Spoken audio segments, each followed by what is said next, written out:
是做不到。掌声有请这一对，有请。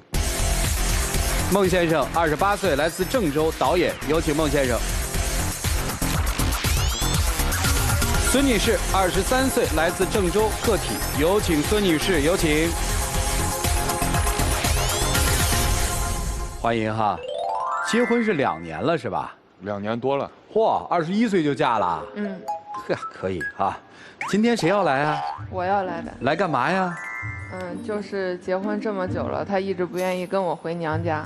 就是要让他回娘家，是这意思吗？就是跟我一块儿回我家看看我，家人。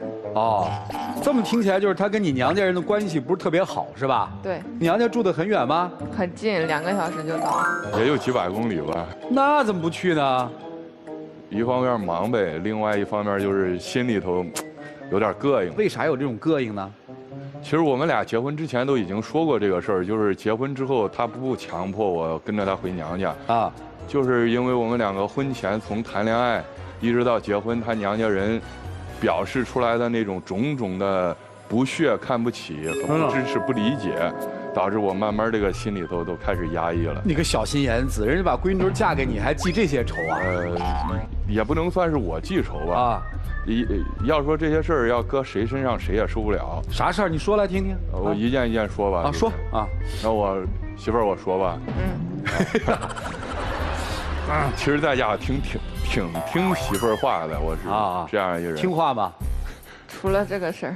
其实我们2个刚开始谈恋爱的时候，因为我们2个算是一见钟情啊。突然有一天我在拍戏，他又给我发一短信，我给我爸我妈说我们俩谈恋爱了我对象是个导演然后需要你的身份证、户口本儿，你爹是谁，你妈是谁，你的名字、你的身份证号、你的职业、你的公司、你的公司的这个营业执照，然后呢你的纳税许可证什么什么全都要，车牌号你有几套房，房子在哪儿是不是买的，有没有按揭，全都要问一遍让我在短时间之内必须给他，然后我挺不开心的。这有啥不开心的呀？因为我在工作，我说你能不能等晚上？他说不行，我妈急着要，一个电话接一个电话，一个电话接一个电话，然后主要他要的也太细了，我的工作，我父母的工作，我姐，我们全家都要，然后好像就像审问坏人一样，我不知道我哪点得罪他妈了。不，人家就是想了解清楚背景，也没什么吧，就是方式可能简单粗暴了点，是吧？对。后来给了吗？给了。给都给了，你还记仇？不是，这是起因吧？然后起因就心里不舒服了啊，对，把我当个坏人，是这意思吧？再往后就是我们2家第一次见面吧。邀请他父母来我们郑州，可能是我安排了不周，当时我挺不理解因为啥？我觉得他下来挺方便。我们郑州有一个像咱们天津有一个天塔，我们那儿有个福塔也是挺有名气的。福塔下边的有个比较高端一点的这种户外吃饭的地方然后我媳妇儿呢又喜欢吃小龙虾虾尾这些了。我说既然想吃，咱就找一个郑州最贵的夜市，不挺好吧？挺好然后他父母就不乐意了吃完之后。闷不乐，也不知道咋回事。我还专门叫了我这个在郑州的好朋友，2个电台主播，2个朋友过来作陪。然后回去之后，他妈来了一句，一来郑州都让坐到那马路边吃饭。其实不是在马路边，是一个大院里边，也挺好，那环境都挺好。大家认知不一样。对，认知不一样，然后就给我落了一个赖名。我一听说这。我说，你说这一顿饭也花1000多块该喝了进口啤酒也喝，然后咱茅台也喝，人家说你看这都是乡下人了，请客方式，农村人怎么样，不给你当回事。其实不是，真不是我媳妇儿知道，但是她家里头人就不理解。可能想法不一样，也就随口一说，恰好不小心被他看到了。然后这去他家商量，说我们什么时候订婚怎么地。周口人了，规矩比我们郑州还要多哎呀，其实我是一个挺喜欢这种文化礼仪什么了，但是一见面妥了，他们先问你们家要来多少人，来几辆车来几个男的几个女的，我们这边要找双倍的来陪这是我们的规矩。这显然比吃夜市周到的多。对，然后安排到那儿，他们周口的迎宾馆摆了阵仗也很大，也是茅台然后也怼上。因为那次我们去的人少，就我爸、我妈、我媳妇儿，我们4个回周口了。然后他们那边去了7、8个啊，这不挺好吗？一家人吃个饭吗？啊，过去挺好的，是挺好，刚开始氛围都挺好，然后聊着聊着氛围就变了，咋了呢？因为就我爸喝酒，我得当司机嘛，然后开始灌酒，就拿着那分酒器开始喝，这个老孟我们也不会喝啊，我们喝一口，你喝完就这样，他说来我们周口我们就这规矩，然后咔人家喝一下，来你的抽了，然后就这样，都这样7、8个人敬。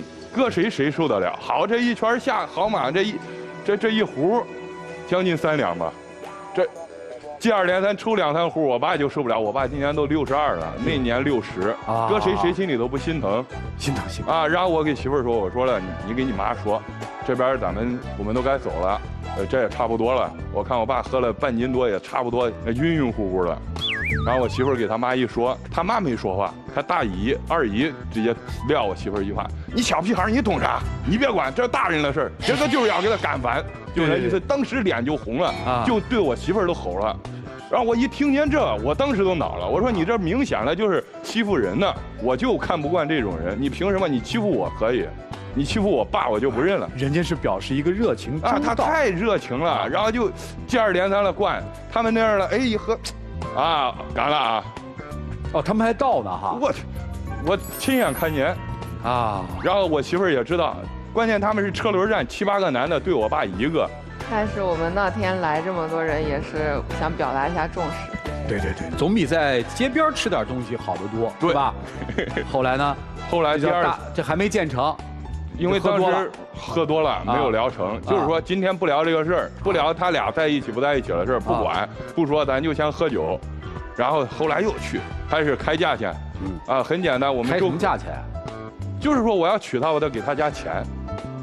聘礼聘礼都有。然后我们郑州那边的正常都是万里挑一，10001块10100这样比较吉利。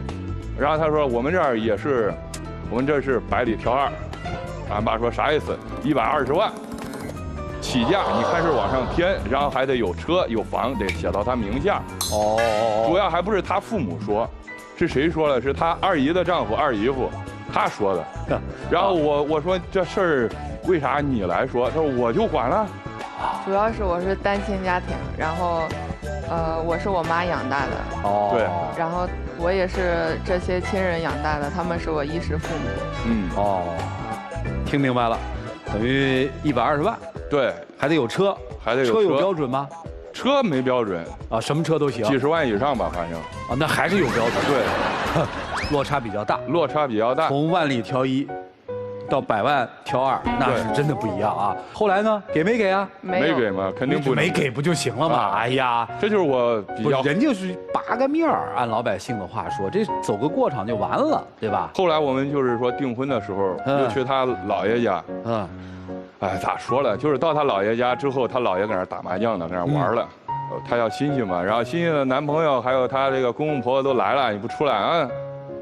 瞟一眼，继续打，连句话都不说，然后一打了半个小时40分钟，然后出来往那儿一坐，然后呢，这全程都是尬聊，我和他姥姥还有他小姨，今儿个天不错，可不了，今儿个太阳怪度没有啥云彩，就是聊些这，等了半个多小时，这我爸全程了。给他姥爷递根烟，他姥爷了，砰就一口，刚点着就吸一口，连扔了3根，然后我爸也不给他递了，你爱吸吸不吸拉倒。然后他姥爷张开嘴，第一句话就是，哼，恁是郑州哪儿农村呢？过来圈了媳妇儿了，就张口就是看不起你你算老几啊你？你配不上我们家人。全程他们全家人都是这样的一个对我的状态，听明白了？他希望我媳妇儿嫁给一个公职人员、政府机关，这种上班的有稳定工作的，不像我这自主创业呀，还学了是艺术，然后干了还是艺术行业，他有点看不上。然后用他的话说，就是已经给他介绍了一个警察，然后他相中我这样了。说人家要啥有啥，要啥给啥，行，怎么地，听明白了啊？后来到底下了多少聘礼？我特好奇。没有给我家人，只给了我俩。对，只给了我们俩。给多少钱？没有他们家人想象的那么少，也没有想象的那么多。哦。然后这个钱是用来我们两个自己这个装修房子呀、吃喝拉撒呀都有。说白了就没给人家下聘呗，给他妈了一点儿。一点是多少？按郑州的规矩给的，按周口的规矩打折给的。对，按郑州升级给的。哎，郑州升级是个什么规矩啊？给了2万嘛。你直接说就给人家下了2万块钱聘礼，不就完了吗？那不是聘礼，那是就是我们去取的时候需要搁到篮子里头那2万块钱。臭小子，听明白了啊？他说的这些你能理解吗？能理解。是不是觉得有点受夹板气啊？有点吧。哎。真是娶了2年之后都没回家看看去啊？没有，不想啊，真不想。有啥事啊？真不想。那他心里会很难受吧？会，就是顶多就是我自己回去。然后去了之后，姐姐、姐夫他们都在，然后哥哥或者是嫂子也都在，就只有我一个人。那家里面人会不会说，确实这小子是嫁错了呀？就是我一回去，他们就很热情地问：“哎，梦琪怎么没回来呀？”就是自从我们结婚之后，这个他们都不会再跟以前一样了，因为之前也是感觉我年纪太小了，毕竟当时我还没有毕业。谁知道我们院还有一个和他同班同学，嫁给了比我还大1岁的那个哥，现在孩儿都比我们的孩儿都大了啊！你们还有孩儿啊？啊，都有了，有了一个小女儿。女儿多大呀？1岁，刚1岁，挺幸福的，还可以吧？那你还嘚瑟？我没嘚瑟呀！你占尽了人家的便宜，然后你跑到这儿来诉苦，还这么欺负人家？也不是，我不是说不愿意给他家和好，我是觉得他们咋说了？我愿意见和他妈他爸，我们都关系挺好了。只不过他非得让我回周口，他的老家见他那些群姨啊姨父啊，我不愿意。那为啥呀？就是因为他们没给过一次好脸色，从始至终。喝喜酒的时候给好脸了吗？没有。喝喜酒的时候给了呀。你快给了，喝喜酒当天还搁那闹了，这不好那不好，这不好那不好啊！当时一点一点的历历在目了，你一点一点剜你的心。其实说白了就是。看不好你，对，相不上你，没错，觉得你礼数不周到，不就这点事儿吗？还有就是觉得我太小，害怕耽误我学业，害怕以后不好找工作呀。遇见一个骗子怎么办？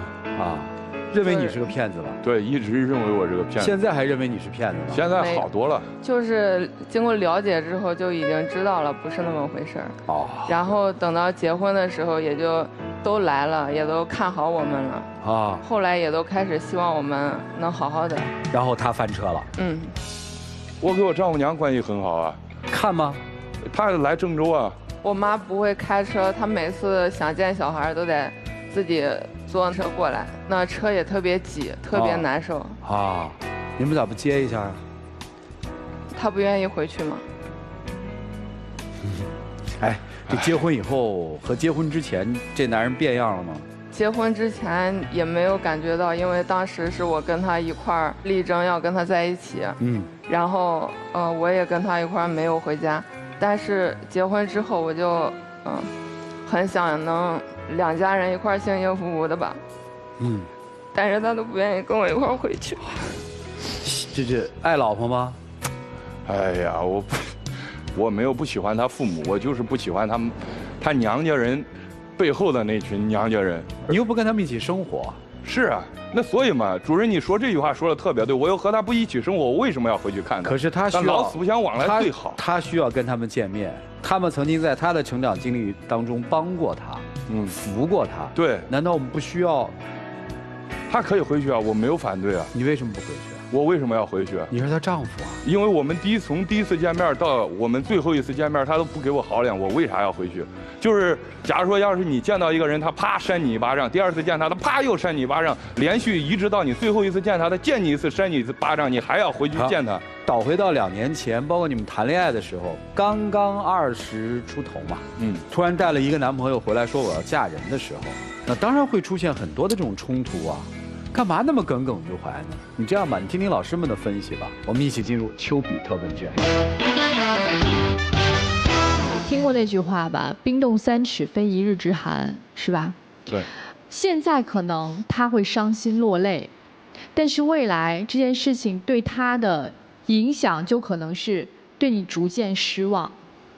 因为他会越来越觉得，其实你就是没办法接受他的家庭，那慢慢的他的家人会对你的非议越来越多，那这个问题矛盾就会越来越大，那之后的日子怎么办呢？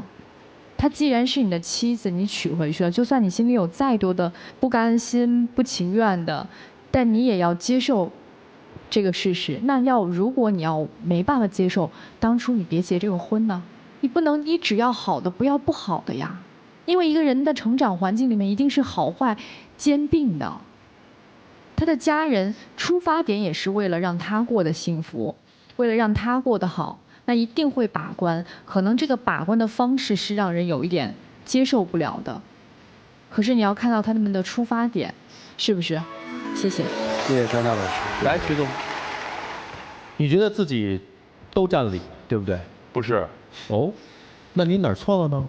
我从始至终都是错的。明知自己错，不改。对。为什么？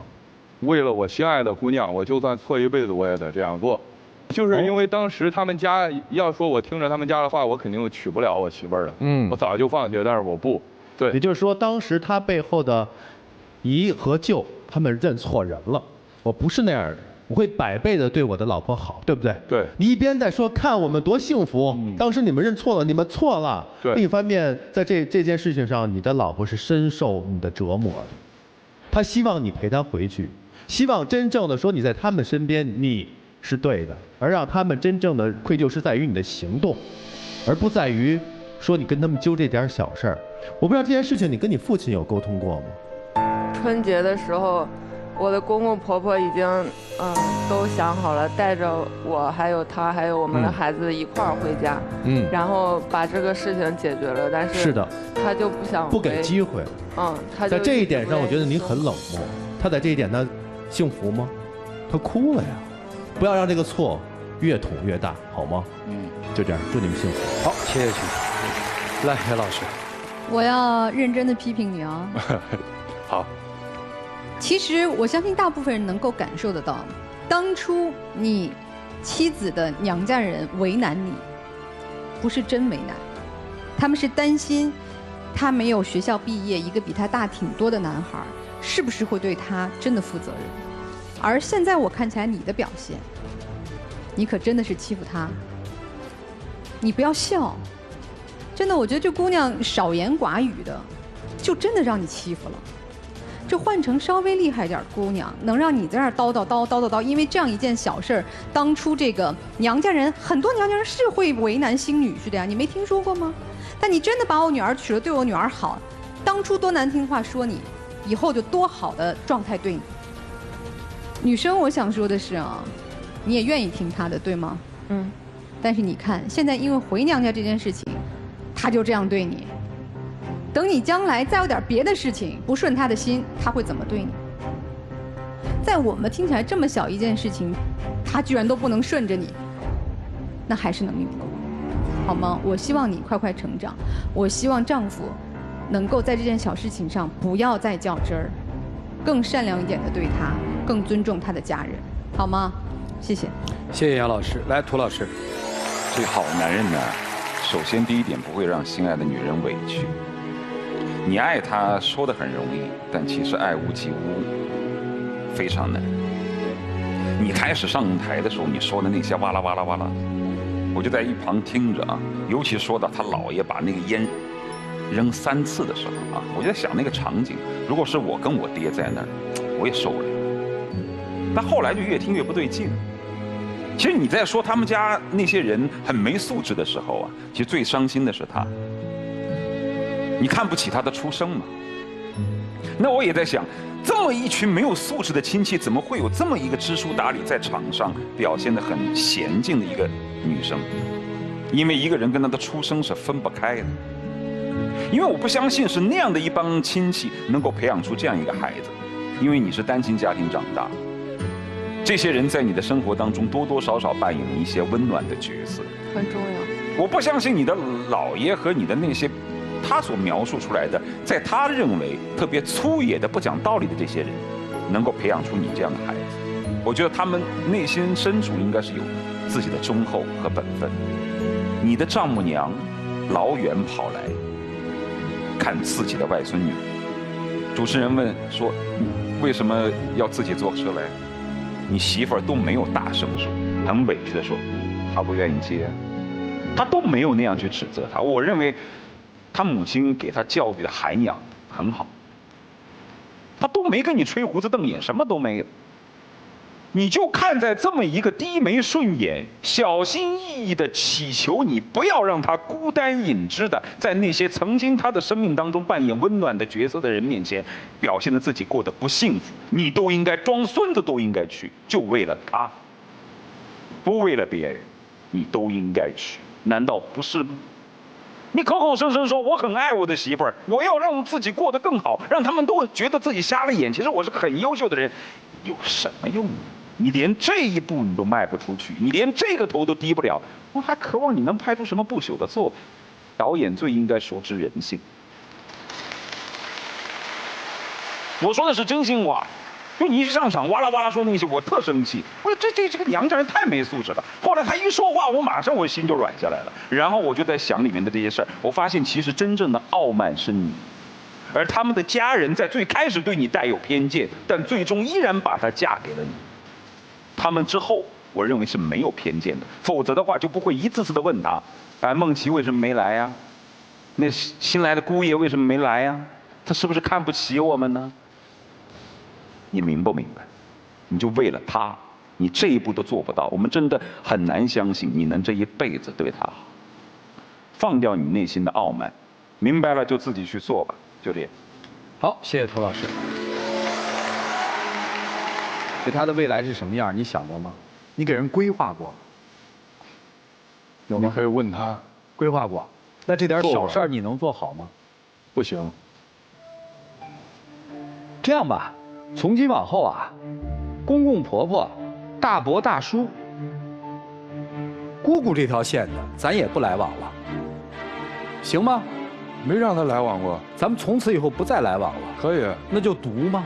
啊，可以。你这些人都不认了？不是，他愿意去就去，他不愿意去就不去，我从来没给他商量过。哦，所以又有道理了是吧？也不是，你看，永远都是我没道理呗。不是，我问你是不是？永远都是我没道理呗。是不是？咱不是来这儿吵架了，对吧？是。你就这么说吧。对。今天他们家的亲人怼着你的鼻子，把你骂死了，你还娶不娶她？我肯定还娶啊。为啥？因为我当时跟俺媳妇儿商量的好，我跟俺媳妇儿俺俩，你不就把他给蒙了吗？可以这样说，我骗了他，行了吧？我骗着他跟我结婚了，好了吧？那我就不说什么了。所以，这就是我们都觉得我是骗子嘛？不是，全世界都这样觉得。你看，我就是这样。不是怎么了呢你？我就是不开心嘛，因为到这个话题没法聊。你是骗子吧？他觉得是我就是啊，他觉得不是你就不是。对，无所谓。你是全心全意要对他好，对吧？对。那你问他幸福吗？他亲情的事情没那么亲嘛。录完节目你就不见了，你就记住一点，以后别让他委屈，别让他苦，让他真觉得幸福。你骗全世界的人都行，你骗他一辈子也没问题，他开心就好嘛。来，一起进入抖音真情60秒。我没啥说了，你说吧。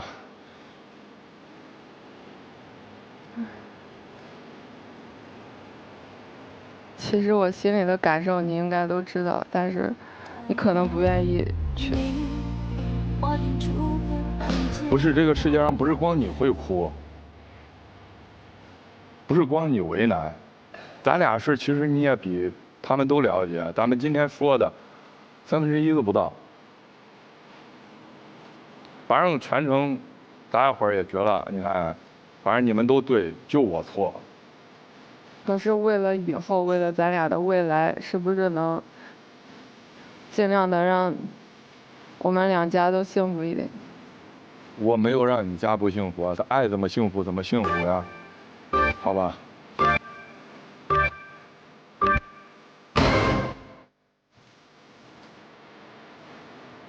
哎呀，来吧，我们一起打开爱的记忆箱，看看里面存了一些什么，请开箱。是什么呀？结婚证。我觉得我这辈子办了最漂亮的一个事儿，领了最棒的一个证，就是和我媳妇儿的结婚证。女生放的是什么？日记本，记录了我们一路走来的点点滴滴。希望以后记得永远都是快乐的事。谢谢两位，请回吧。来，请关门。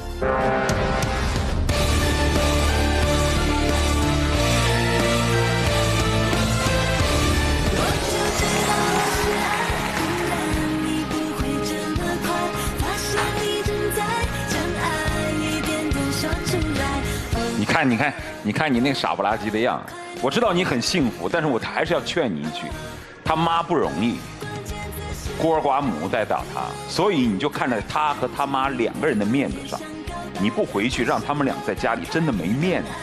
来，有请我们的小话筒，有请。